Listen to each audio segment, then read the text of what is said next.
I'm Carl Toftwell, the game designer of Songs of Conquest. Songs of Conquest is a love letter to the classic turn-based strategy games of the 90s, and in our game you'll control powerful magicians called wielders. Adventure awaits as you send your wielders to explore maps filled with enemies, magic sites, treasures, and powerful artifacts. But finding treasure and exploring is only the start of it.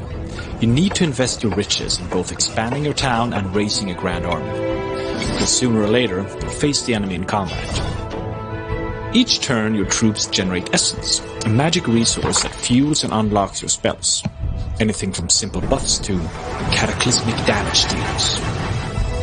In combat, there are many things to consider. Your troops can move, attack, and use abilities, like placing stakes in front of them. Moving to the high ground gives many benefits, but moving away from an enemy lets them attack you. So carefully consider your choices. And speaking of choices, you'll have 4 different factions to play as in Songs of Conquest.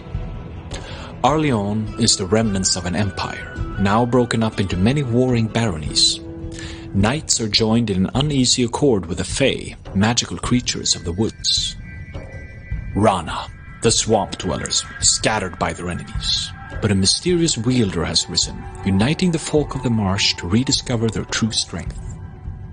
In the declining barony of Loth, cultists excavate ancient ruins for arcane artifacts. Loth will stop at nothing to bring back its former glory, even if it means bringing back the dead. The wealthy merchant states of Baria employ artificers to keep them one step ahead of their enemies. The volleys of muskets and the roar of the Hellbreath bring terror to all who oppose them. Songs of Conquest can be played both in single-player and multiplayer mode.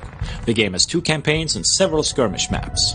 And it will also include the same level editor we have used to create all maps and campaigns in the game. We are very excited to show you the game soon and hope you'll join us for the adventure.